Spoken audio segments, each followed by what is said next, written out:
বাড়িতে একটা অনুষ্ঠান থাকলে তা সে ছোট হোক কিংবা বড়, অনুষ্ঠান শেষে সবকিছু আবার আগের মতন করে গুছিয়ে নিতে বেশ কিছুটা সময় লাগে। তাই আমারও একটু দেরি হয়ে গেল। হ্যাঁ, আমি বলছি আমার মেয়ের 2য় বছরের জন্মদিনের কথা। দেখতে দেখতে মা হওয়ার 2 বছর পার করে দিলাম। সময় যেন জলের স্রোতের মতো এগিয়ে যাচ্ছে। জন্মদিনের আগের দিন রাতে রান্নার লোক ফোন করে বলে তার কিছু একটা প্রবলেমের কারণে সে আসতে পারবে না। আর এত অল্প সময়ের মধ্যে রান্নার লোক খুঁজে পাওয়া তো যাচ্ছিলই না। তাই জন্মদিনে যা রান্না হয়েছিল সবকিছুই আমার পাপা নিজে হাতে করেছিল। অবশ্য আমার মা আর বড় মামি শাশুড়ি দুজনে হেল্প করেছিল। আর এতটাই বেশি ব্যস্ত ছিলাম আমি এত কিছুর মাঝে যে আমি বেশি একটা ভিডিও করতে পারিনি। যতটা করেছি ততটাই তোমাদের সাথে শেয়ার করছি। এত কিছুর মাঝে আমার বার্থডে গার্ল কিন্তু ভীষণ খুশি ছিল। বাড়িতে এত লোকজন দেখে তো ও খুব আনন্দ পাচ্ছিল। ও এমনিতেই সবার সাথে মিশতে খেলা করতে ভীষণ ভালোবাসে। আর যখন ওকে খেতে দেওয়া হয়েছিল, ওর এখানে পছন্দের খাবারগুলোই বানিয়েছিলাম মোটামুটি আমি।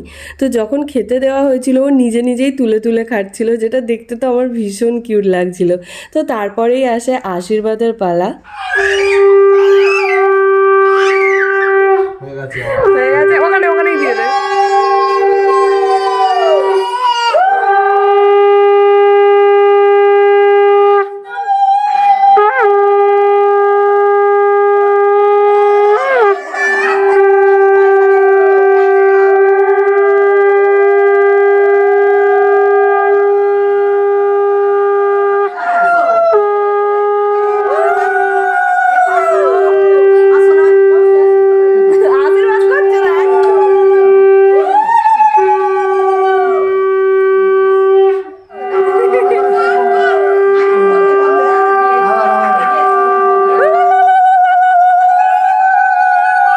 আশীর্বাদী পর্ব শেষ করে সবাই মোটামুটি খেতে বসে গেছিল। খুবই সিম্পল মেনু ছিল, ফ্রাইড রাইস, চিকেন কষা, দই কাতলা, চাটনি পাঁপড়, মিষ্টি। সত্যি বলতে খুবই অল্প লোকজন নিয়ে অনুষ্ঠানটা খুবই ছোট্ট করে করা হয়েছিল। তার মাঝে আবার রান্নার লোকও ক্যান্সেল করেছে, কিন্তু এত কিছুর পরেও রান্নাগুলো এতটাই ভালো হয়েছিল যে আমি বলে বোঝাতে পারবো না। তারপর খাওয়া দাওয়া পর্ব শেষ করে আমরা চলে গেছিলাম কেক কাটতে। তো এখানেরও বেশি কোনো ভিডিও আমি নিতে পারিনি।